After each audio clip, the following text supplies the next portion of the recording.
Ladies and gentlemen, what an honour. The most powerful person in property, LEANNE Pilkington. Welcome to the show. Thank you for coming. And what I really want to know is, this is the lady that's in the industry. She's the conduit between all the agents and the whole industry across New South Wales. And she's very modest about it when I said it before off air. Anyone who wants to know what's happening with real estate, these are the two ladies that are going to tell you the most in property. So thank you very, very much for joining us, LEANNE. Always a pleasure. Thank you for having me. And like I said before, I think you need to be my new PR manager. You talk me up so much.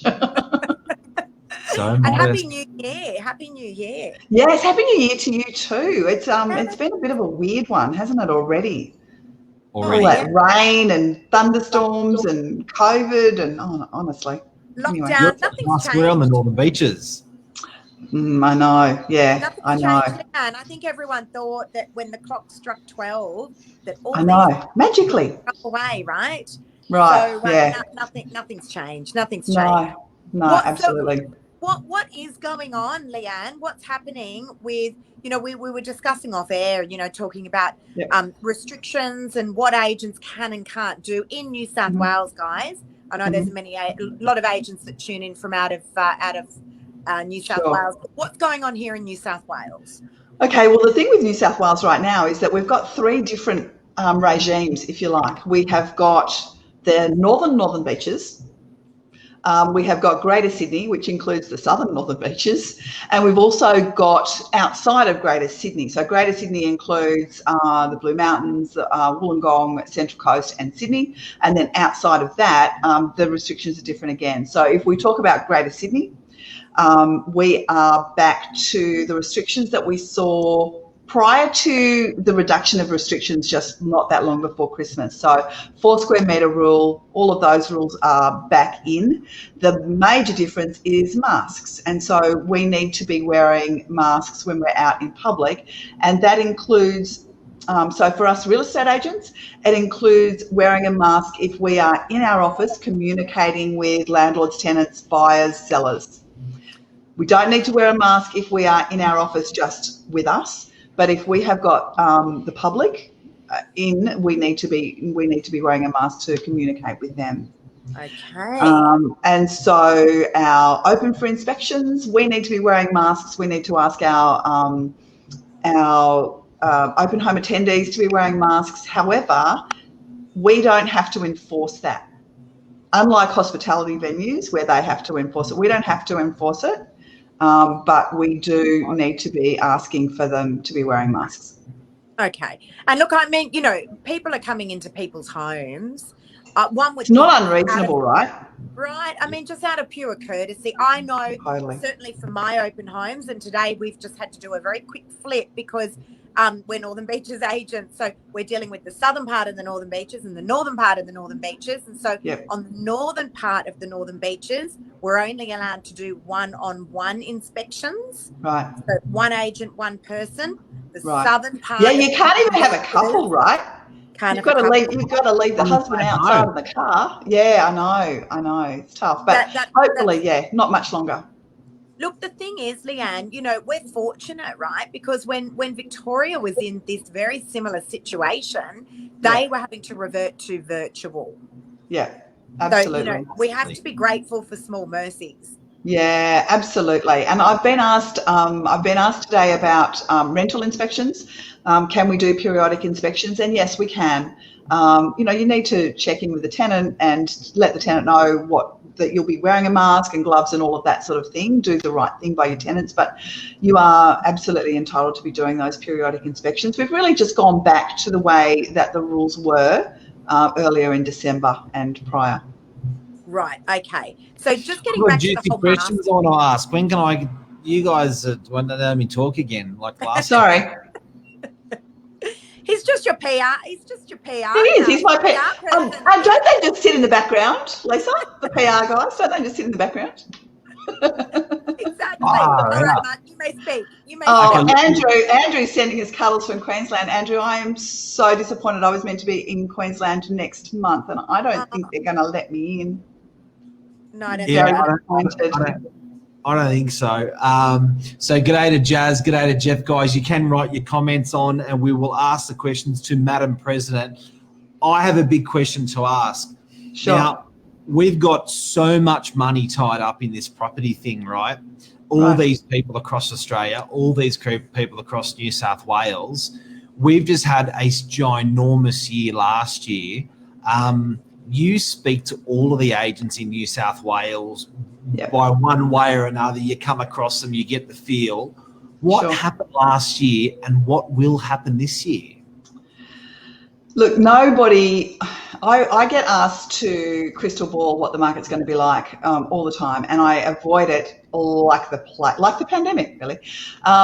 Nobody would have expected the market to behave the way that it did last year. I think all of us were really shocked, and it looks like it's set to continue.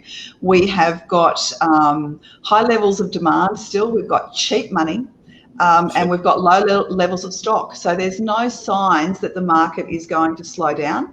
And areas like yours, in particular, are really set to capitalise on the working from home.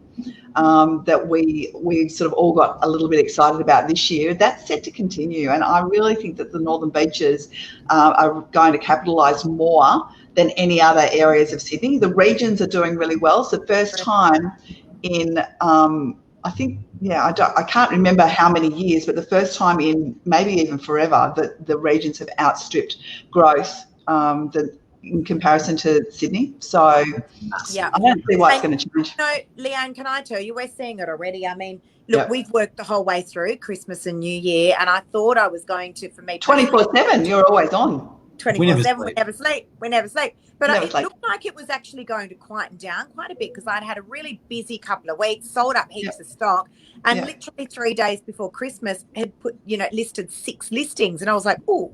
And then all the COVID stuff happened on the Northern Beaches. And Mark and I were trying to look into our crystal ball. We're like, oh, what do we reckon is going to happen? The reality is the people of the Northern Beaches actually have managed this so incredibly well. Yeah. So number one, if people never knew where the Northern Beaches was before, I think Australia-wide they certainly do now. And, if for nothing else. And all those beautiful aerial shots that we've been getting on the news, I think that you're going to be inundated with people around the country wanting to move there.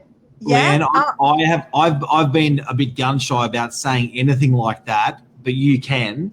But I reckon what a bunch of exposure internationally the Northern Beaches of Sydney has had. Massively. Wrong or right, it was massive. Yeah. Yeah, and how well it's been managed. Seriously, just on a side note, how well it's been managed. People of the Northern Beaches. People on the Northern Beaches were wearing masks everywhere well before they were even mandatory. If you had to go out, there was a mask on, and those numbers have really been kept under control because everyone's listened. They've just been, this is what we needed to do, and this is what everyone's done. So, it's been phenomenal. But, today has been crazy, crazy busy. So I can tell you now, I have not seen this level of buyer inquiry, not even last year. Today we were swamped with buyer inquiry. So it's interesting to note that, I don't think that market's going anywhere. Obviously, it took a dip last year right in the depths of COVID, and I think that was Australia-wide from what I was hearing. It was all that uncertainty, right? Nobody knew what was going to the outcome was going to be with the pandemic. It was nothing that we've ever lived through or experienced before. So it's not surprising that there was a little bit of a downturn, but the resilience of the market has been phenomenal. So, Leanne, you don't think this time round with COVID, and we don't know where it's going to go this time round, you don't believe, and this is just your opinion, obviously. Sure. You don't believe that that's going to have an impact on property moving into 2021? No, I really don't. I think that we have proven to ourselves as an industry and to consumers in general that we know how to manage it. Life goes on. All of the fundamentals are still strong. As I said before, money's cheap. Demand's high, supply's low. I can't see any downturn in the short term. I'm with you. I don't think. Mark, what do you reckon? Well, let him talk. You may speak, Mark. Madam President. Yes, sir. I would like to it's very clear, and I think a lot of people have missed this. And again, you're speaking to hundreds of agencies, agents, thousands of agents, you're getting all that feed. Sure. But it's pretty clear that last year was built off a domestic market.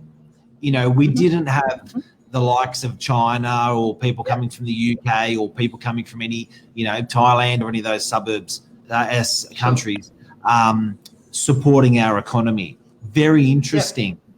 Turning into 2021, is it of the opinion of the greater sort of marketplace that when we do open our borders up, because with this tree change, sea change thing, you've sort of looked over the fence of the northern beaches if you were maybe in the city and you thought, okay, that looks good. Newcastle looks good. Gosford looks good. You looked over the fence on a sea change and tree change. Do you think that potentially our market can get even better, treble, double, whatever, when we open up the international borders? Everyone that's been looking over the fence internationally, that's thought about a tree change the last 3, 5, 7 years, is now going to activate that thought just like the local market has, Madam President? Why wouldn't you? I actually said to my husband, why don't we move back? Because I'm a Northern Beaches girl, right? That's where I grew up. And I said to my husband, why don't we move back, baby? He's like, it's too far from work. He's one of these poor people that actually has to drive into the office every day, sadly.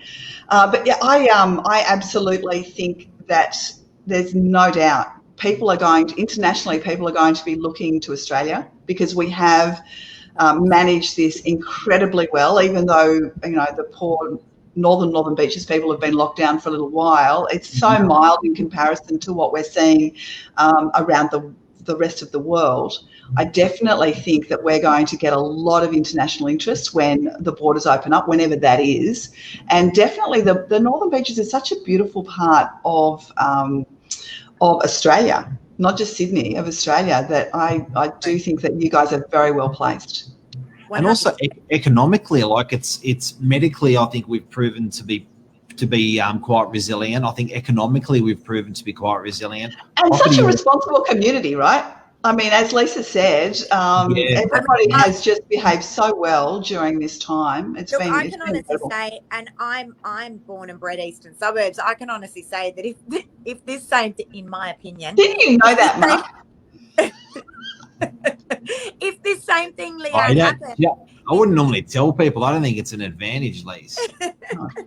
But if this same thing happened in the eastern suburbs, I'm not sure that people would listen, right, and take note and take the advice as well as the people on the northern beaches have. They might be saying, oh, that applies to everyone else, but not to me. Yeah, I absolutely agree with you. I think that I've got a lot of, as I said, I did grow up on the in that part of the world. I've got a lot of girlfriends that live in the northern beaches, and they've all been so compliant, and they've all had multiple tests. They've been. I've got a lot of girlfriends as well that live on the northern beaches. Don't tell Lisa. Heaps. So maybe that's probably a show for another time, Mark. That's right, not the right show. Now listen, Leanne, tell me, what do you know about the whole stamp duty situation? Can you talk on that? Do you know much about that? Gosh, sure. So we, as in the Real Estate Institute of New South Wales, are part of the consultation process with Treasury. So we've had a couple of meetings with Treasury about that. And look, what do you guys think? I mean, my concern with what they're suggesting is that they're just replacing one tax with another, and they're not. I think that there's a lot of property with people like me, right? I live in a house that's way too big for me. It's just fits my wardrobe in, but for my husband and I, there's way too much space, right? But we don't to actually move. The amount you pay in stamp duty is seriously significant, and so we just put it off. I think that you need to be having some kind of incentives for people that are downsizing. Maybe it's their last move, and that way you will unlock some family homes that we really desperately need in the market. But they haven't done that. So it would be nice. I think it would be nice to assume that they were just going to be abolishing stamp duty. I think we all just need to apply common sense and know that that's just not going to happen. So on you, Leanne, I think, if the government's going to do anything, they're literally just going to replace one way of paying stamp duty is in one big lump sum. If we use, the equation of, let's suggest 4% of the sale price, with paying it off annually. It could be something like that. But often when the government brings out incentives, it usually comes with a million hoops that you've got to get through in order to get the incentive. It's never that straightforward, like we're just going to abolish stamp duty. So I know I've been speaking with some buyers, so we're just going to hold off. And it's not going to happen. I definitely wouldn't be holding off because we're only in a consultation period. That's the first thing to remember, right? That consultation period finishes in March, but there's still no guarantee that anything is going to change. So I've not heard, obviously it's only January 4, so I haven't had any conversations with Treasury since prior to Christmas, but it's going to take quite some time before they A, make a decision about what they're going to do, and then B, actually implement it. So would you say 22 would be more likely than 21 in terms of a year of introduction? Yeah, I would think so. I mean, they may make a decision this year. I would hope they'll make a decision this year about what they're going to do, but government doesn't tend to move that quickly, right? And so they've got their hands they're not like with real estate agents. What's that? They're not like real estate agents. They don't move as fast as real estate agents. That's right. Yeah, we're pretty quick movers. That's right. You would think that they've got their hands full with a few other bits and pieces at the moment, being right in the midst of a pandemic. You'd think that they're quite consumed with that, just getting that all on track at the moment. Getting through, absolutely. Yep, totally agree. They got bigger fish to fry at the moment. Yep. Oh, 100%. So, guys, for those of you that have just tuned in, this is the lovely Leanne Pilkington, the president of the Real Estate Institute of New South Wales. We're just going through, earlier on we covered just, what some of the regulations and restrictions are currently for New South Wales real estate agents. So just to recap, Leanne, we are allowed to do open homes. Yep, we certainly are. We're allowed to do open homes unless you're based on the northern part of the Northern Beaches. We're only allowed to do one-on-one private inspections, one buyer, not a couple, one buyer, one agent in the home at one time. Everyone obviously has to be registered, and that's electronically. That's absolutely right. At the moment, we are not required to use the New South Wales Service New South Wales app, but I would not be at all surprised to see that come in at some stage. But we certainly do need to be using QR codes, and we also need to remember that if we are using the Services New South Wales app, we can only communicate with people for the purposes of COVID conversations. So if you are using that app, you can't actually follow people up about whether they like the property or not. So you need to actually use another system. I know it's hard work, but that's the way the rules stand right now. Right. Okay. So they can log in using their QR code to the Service New South Wales if they choose to, or some other way, and then we also have to record their details as agents so that we can do the follow up with them after the open homes. Yeah, that's right. Okay. All right, guys. So just to make it all clear, so this is for rentals and for sales. Yep, absolutely. Masks for agents are mandatory in open homes. Is that correct? Yes, that's right. Not for the attendees. Well, however, so the masks for attendees, agents. People are responsible for themselves. So the attendees are responsible for themselves. The agent is not. It's not the police person in that situation. But I would be making it a condition of entry. I think it's responsible. Tackle them if you want. Well, that would be interesting. to protect our community. Oh, that's right. Yeah, that's the way to do it. Don't social media that part of it. Yeah, no, that's right. So, Leanne, what else is it? Have you had time off? Like, what's happening? I had in theory I had the week off between Christmas and New Year. In reality, I was sitting here for half of each of those days just doing stuff because I've spent so much time doing the COVID conversation prior to Christmas that I had normal work to do. But it's different, right? Doing it when you choose to rather than when you have to. Absolutely. No, it has certainly been a really, really busy time, that's for sure. And, Yeah. you know, and what we were mentioning before, that market has not quietened down, which is a great thing. You know, No. it is a great thing. You know, when we rewind back to March, April of last year, and the Yep. market just completely dried up, all the Yep. buyers disappeared, all the vendors disappeared, and then Yep. all of a sudden the market took a plunge, you know, 10, 15, 20% in some areas of Sydney.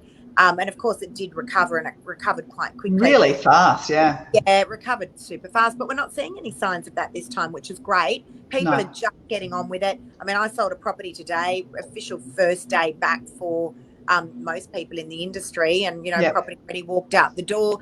Lots and lots of buyer inquiries. So it's all looking extremely positive at this stage for the Yep. property market. What else are you seeing moving into 21? What other great things have we got to look forward to? Oh, yes. Well, hopefully travel even just to Queensland, right? I know, it'd be nice, wouldn't it? Wouldn't that be nice? Yeah, wouldn't that be nice?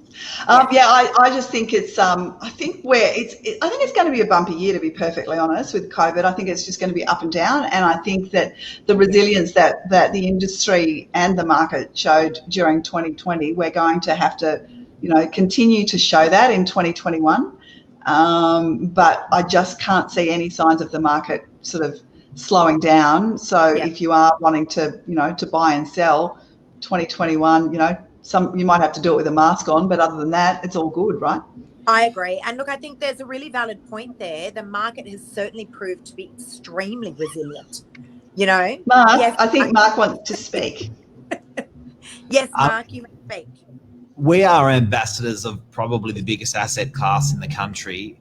Yeah. It seems like a lot of stuff is measured off sentiment in this country, how people feel. People are happy because of this, people are sad because of that.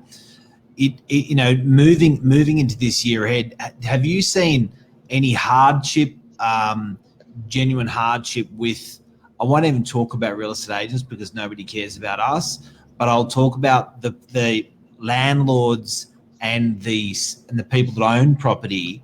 Has the industry had to manage that, where, you know, there's been, you know, because this is something that's really close to everyone's heart. You know, if you're home, you can't afford to hold your home, that's a world of pain.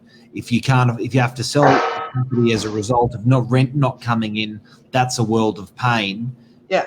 Where did you see us come off at the end of last year as owning that asset? So mum and dad investors, mum and dad owner occupiers, and where do you see that? Yeah. And I know we always talk about property prices going up and property prices going down, but sure. Are you seeing heartache out there, or are you seeing sort of status quo, or people actually growing in this environment from 2020? I'm not seeing as much of the heartache as I expected that I would see. I think that the banks have responded really well to that, and very quickly. What we are seeing is that there are landlords that are going, I don't think I want to be a property owner, an investor anymore. So we're seeing more people actually selling their investment properties, and that's a real concern for the long term. We need to make sure that there is a reasonable yield on property investment to encourage investors, because, you know, it's not about, despite what, you know, it might sound like when you listen to some commentators, landlords are not providing social housing. We choose to be landlords because we want to look after our future and our retirement and our family's future. That's why we invest in property. So I'm a little bit concerned about that. It'll be very interesting to see how that. If there's less rental stock, so it could make affordability for rental accommodation harder for. Yeah. But there's obviously, you know, your part of the world has been remarkably protected, but there are other areas. So in and around the universities, particularly in the CBD and the eastern suburbs, it's been a real issue. There's all of the foreign students that are no longer here, that aren't renting, and so rents have plummeted. That's impacted property prices. So that, you know, that part of the world has been badly impacted. We're hoping that we will. So the first foreign students are back in Darwin already. Not a lot. Yeah. They before Wow. Christmas there was a small group that came in. We're hoping that they will start coming into Sydney prior to the second semester, so they'll be coming in sort of towards the end of March. I thought So that's the plan. Education's a big, is I think our number 2 or 3 commodity in the country. Yeah, and huge. if the intake from the first semester is not there, it's not going to be there in the second, third, and fourth semester.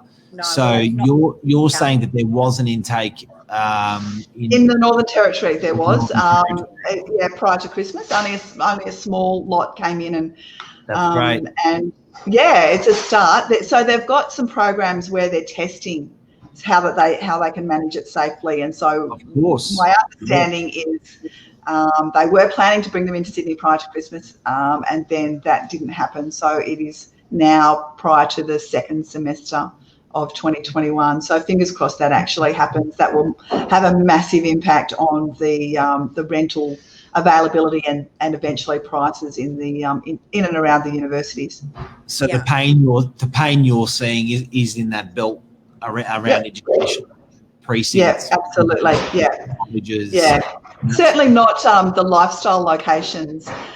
So regional New South Wales areas like the Northern Beaches, Camden, down south, Central Coast, those sorts of areas have just done remarkably well.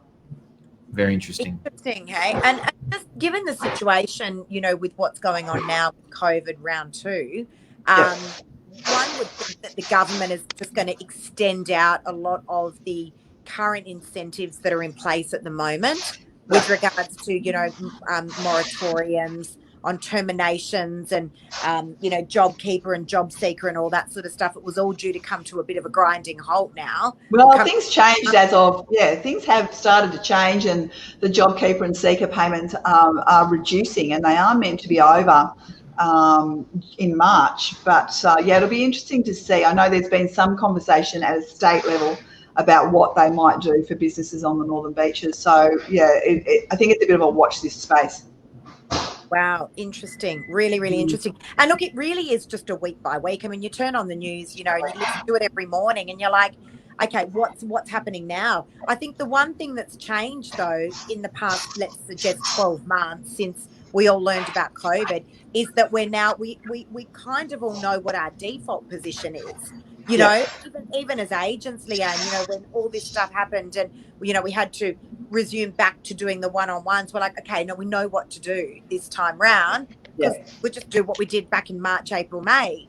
And the one-on-ones, Lisa, can I be honest, that's just back to what real estate was like when I first started, which is 40 years ago. This year it's 40 years. How sad is that? You started when you were 5. You were the youngest real estate agent in Australia at the age of 5. Yeah, I use whatever I can to my advantage, Mark. And now you're the president of the REI. Who knew? But, there's lots of advantages, right, to the one-on-one inspections. For a generation of agents who's never experienced one-on-one inspections, they were all saying to me, it's actually quite good. I don't mind this. It's like you actually have a conversation. Yeah. You get to know the buyer. Oh, my goodness. Yeah. I absolutely love it. Not only that, but people don't mind you pre-qualifying because it's like, look, we've only got X amount of time slots to get you through. And like, I'm really sorry, but if you haven't yet got your finances approved and all that sort of stuff, it's just a bit tricky. So, and people don't mind the fact that you're actually pre-qualifying them either. Yeah, so, absolutely right. I agree with you, Leanne. I love it. It brings up the red hot buyers and you get to have better, you really do. You get to have great conversations with people as well. And often property gets sold quite quickly because you are dealing with a bunch of very correct. It just gets hard to manage your time, right? Oh, yeah. Absolutely it does. Before we sign off, what's the one message to the property community that you want to get out there that you find is not being projected? Because we hear a lot of COVID stuff. You're in a very senior position, and you get asked stuff a lot. What's the thing that you want to put out there to the property community, being property owners, being landlords, being agents?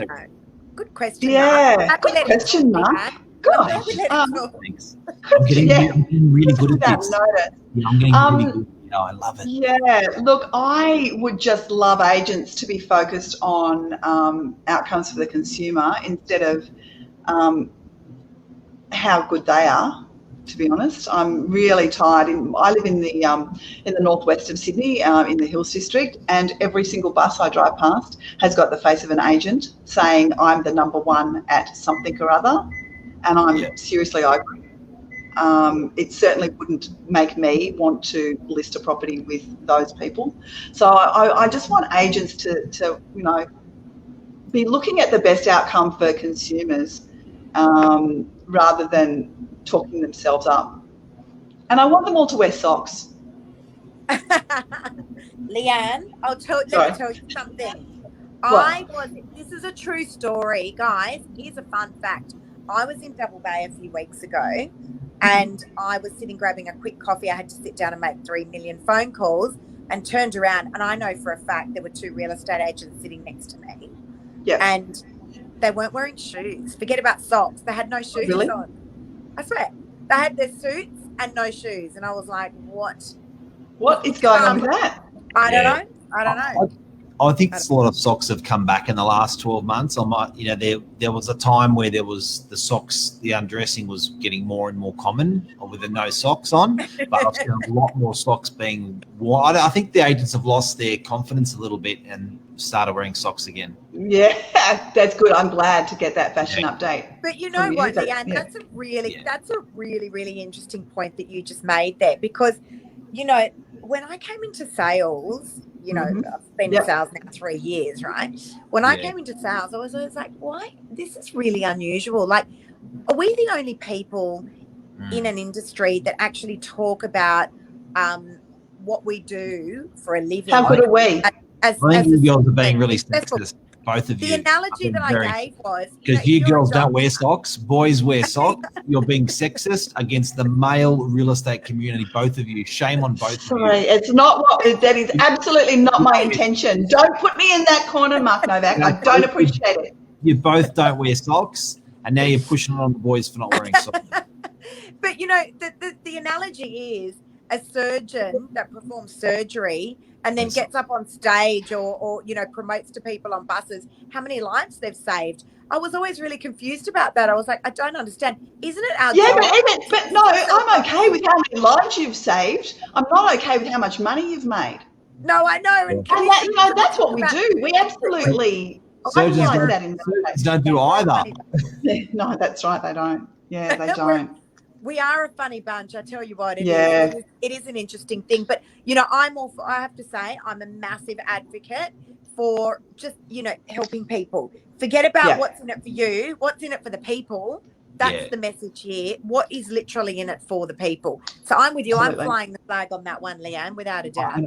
I do think COVID did that with a lot of the industry. For a lot. I think you're right, I thought a lot of people went back to ground zero and thought, let's just get rid of all the noise. How can we actually genuinely help people? And I saw a lot about not just property real estate businesses, but all industries do that. And those people, I think, I don't think people have forgotten those companies either. The ones that actually batten down the hatches and protect the asset and just how do we help people? It's interesting what you said. Yeah, I love it. Yeah, and I think I agree. I think that this year has been incredible for the industry working together and the industry working for consumer outcomes. And I just hope that we don't forget that as COVID sort of disappears. I hope that we continue to focus that way. That's a great message. I 120% agree. I think as an industry, we have done an awesome job collectively. The information that's come from you, Leanne, and that's come from the Real Estate Institute has been free-flowing. It's been factual. I love all the email newsletters that I get from REI. I read all of them. Honestly, I swear, I saw, one today. I mean, I literally read it word for word. I drive everyone in the office mad because I circle everything, screenshot it, chuck it into WhatsApp groups. But it's been extremely informative. You guys have done an awesome job. You continue to do a great job, Leanne. You really do. Thank you. And thank you so much for coming on at very short notice. Absolute pleasure. And when you're probably on holidays.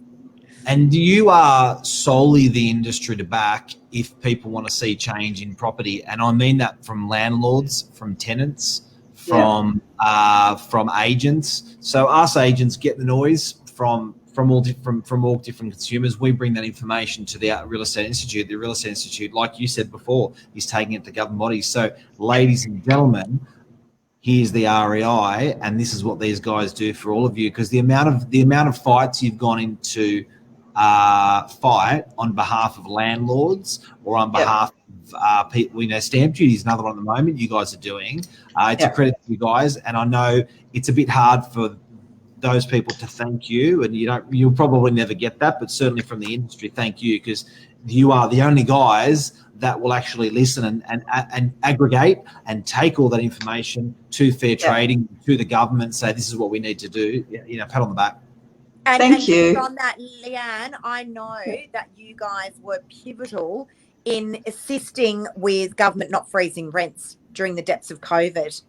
So massively, that could have crippled the industry. So, again, on behalf of the industry, on behalf of us and our agency, a massive thank you as well. Again, I think that's a valid point there too, Mark, that, the industry don't realise exactly what it is that you guys do and how high you fly the flag for the industry. So thank you so much. So much work goes in behind the scenes. I know that for a fact. Yes, that's true.